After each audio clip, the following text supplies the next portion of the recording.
Le Centre de recherche du CHUM vous souhaite la bienvenue.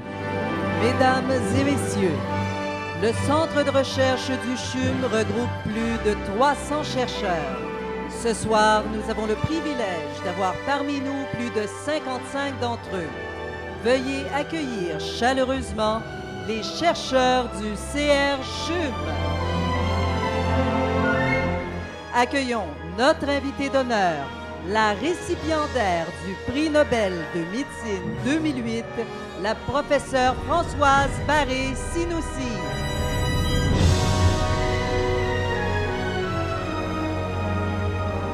Mesdames et messieurs, voici votre animateur, Jean-René Dufort. Savez-vous qu'est-ce que je vous ai apporté? La première pelletée de terre de votre nouveau centre de recherche. Vous êtes sommelier à la SAQ. Est-ce que c'est vous qui allez servir l'ensemble des convives ici? Pas exactement. On a toute une brigade de sommellerie qui est là ce soir. Connaissez-vous la cuisine moléculaire? C'est fait pour donner un terme un peu funky à la nouvelle cuisine, qui est plutôt une cuisine ludique, qui est basée sur la recherche aussi. Oui. Devant vous, je vais juste vous expliquer, vous avez des petites fioles devant vous comme ça. Ces petites fioles, celles-ci là, qui sont dans l'ordre. Alors la orange, la première, est faite pour boire, première shot, avec le premier service. C'est de l'azote liquide. On en met un petit peu sur votre chocolat.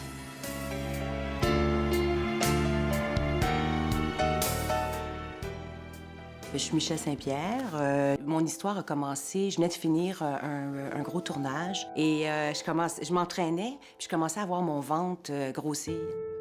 La recherche avance vite. Il y a 20 ans, les femmes qui avaient le cancer des ovaires mouraient. Il n'y en avait pas de possibilité. Là, maintenant, les femmes, quand même, survivent. Pourquoi? Parce qu'il y a eu des recherches. Au moment de nos interventions, on prélève une portion de sa tumeur à différents sites où est-ce que ça apparaît dans son ventre. Et ça, c'est amené rapidement au laboratoire. Nous, on utilise les tissus qui arrivent au laboratoire pour les étudier.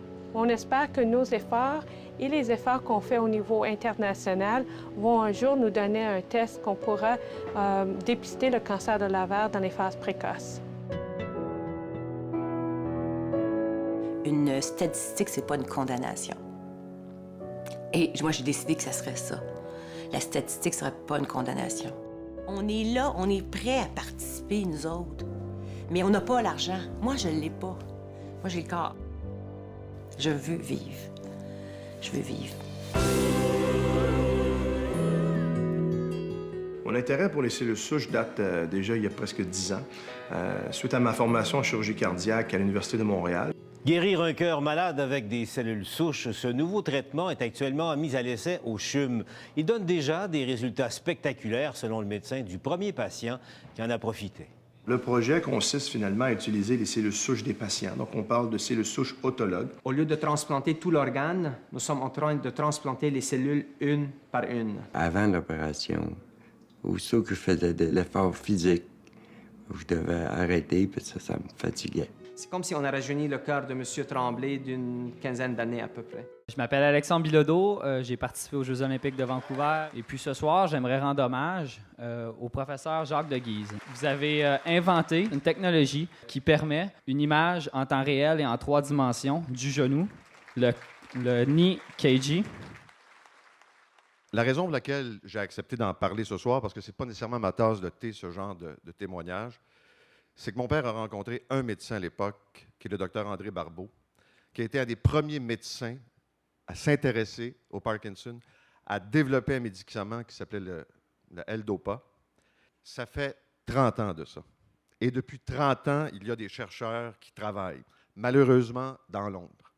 Et je pense au docteur Michel Panisset, du Centre de recherche, qui en a fait sa spécialité. Pour la première fois, la communauté francophone, communauté professionnelle, d'affaires, sort un peu de sa torpeur, essaie de rattraper le retard devant les anglophones et donne un appui concret au centre de recherche du CHUM. Votre contribution ce soir veut dire une chose. Ils ont besoin de nous, c'est sûr, pour faire leur recherche et éviter, comme disait Jean-René, la paperasse, mais nous avons surtout besoin d'eux.